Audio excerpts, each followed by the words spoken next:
people are dead and 11 injured after a gunman opened fire Sunday afternoon during a video game tournament in Florida that drew professional players from around the world. The gunman, who police said shot himself, was among the dead. Authorities identified him as David Katz, a 24-year-old man from Baltimore. The shooting occurred at the Madden NFL 19 competition at Jacksonville Landing, a popular waterfront shopping and dining area in the heart of downtown Jacksonville, Florida. Authorities said they received a 911 call at 1:34 p.m. alerting them to a shooting at Chicago Pizza, the mall restaurant hosting the tournament. Officers arrived 2 minutes later. Jacksonville County Sheriff Mike Williams said officers found 3 people dead at the scene, including the gunman. At least 11 victims were taken to hospitals, 9 with gunshot wounds and 2 who were injured while fleeing, Williams said. Williams said the gunman was attending the competition and took his own life, but added that he did not know the motive or if the shooter knew the victims. Agents from the Bureau of Alcohol, Tobacco, Firearms and Explosives on Sunday evening were searching a house in Baltimore identified in public records as home to the Katz family. At 9 p.m., agents emerged from the house, carrying a small box and a bag, which they loaded into an unmarked minivan. Matt Munoz, 30, who works in information technology, and Cameron Stearns, 33, have lived next door to the house for 8 years. They said they saw David Katz when he was younger and in school, but not as much as he got older. They said the last time they saw him was a month or 2 ago. There's nothing remarkable about them, Stearns, a special education teacher, said about the family. There's not anything suspicious about them at all. We have lived here for a long time, and we never talk to them. Stearns said an FBI agent asked them questions including whether any ammunition meant for Katz had ever been mistakenly delivered to his house. Munoz said an FBI agent showed him a picture of Katz. I said, absolutely, that's him. Esports tournaments such as the Sunday event involve professional competitors vying for prize money in games that are often streamed to thousands of online spectators. Prominent esports players carry endorsement deals and legions of fans, much like professional athletes do. Esports events and leagues are usually organized around a popular video game title and include sports-based titles like Madden to real-time strategy games, fighting games or first-person shooter simulations. Competitors usually concentrate on one game or at least limit themselves to a certain genre. The tournaments vary in size and scope, some running several hours at informal locations, while others span multiple days and pack professional stadiums for championship events that can carry prize purses in the millions. Others, like the Madden event in Jacksonville, are smaller tournaments leading up to larger events later in the calendar year. The Jacksonville event was a regional qualifier leading to an October final in Las Vegas, with a top prize of $25,000. It was unclear how many players were in the mall when the shooting occurred. Players train regularly and rigorously for such events, with top professionals dedicating dozens of hours a week to practicing their preferred game.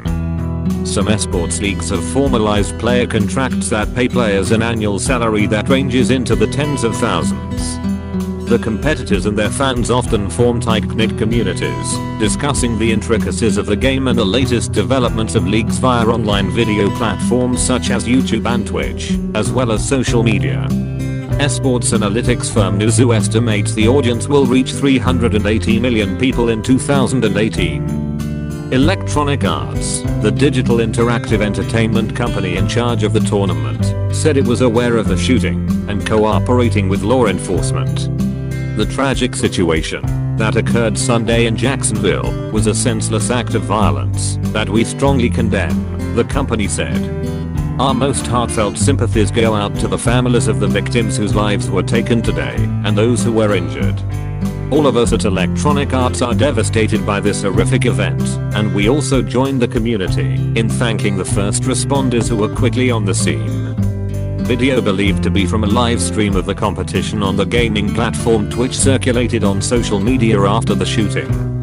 It showed a red laser dot briefly appearing on a competitor's sweatshirt before the camera angle switched back to the video game and more than a dozen gunshots rang out.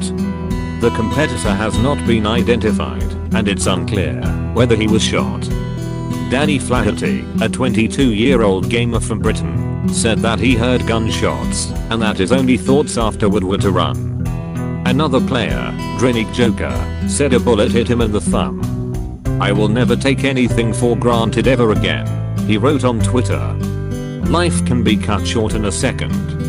Complexity Gaming, the company that sponsors Joker, said he ran down the street to a gym. "We are obviously shocked and saddened by this afternoon's events. He's currently cooperating with the authorities and we will be flying him out of Jacksonville as soon as we are given the green light from the officials on the ground," Complexity Gaming founder and chief executive Jason Lake said in a statement. Joker, who is from the Washington, D.C. area and attended Woodrow Wilson High School, told the school's paper earlier this year that he made $120,000 playing Madden. 6 male shooting victims in their early to mid-20s were treated at the University of Florida College of Medicine in Jacksonville. 4 of them were shot in the torso, said Mary Crandall, the attending trauma surgeon. The 2 others were shot in the extremities.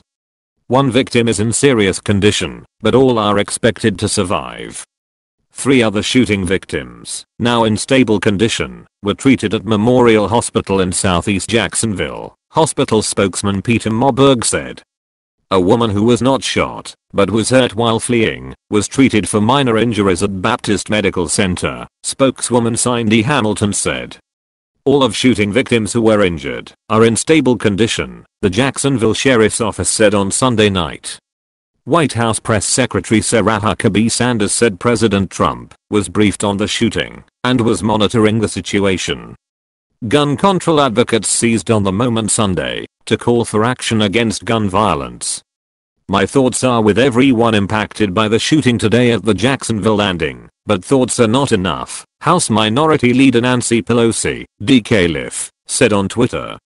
"As we continue to track developments, it's clear Congress must stop stalling and act to protect Americans from the daily tragedy of gun violence."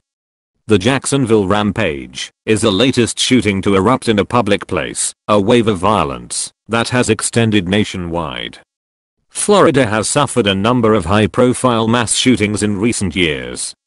The gunfire at the Madden NFL 19 competition came 6 months after a massacre at a high school in Parkland, Florida, that left 17 dead.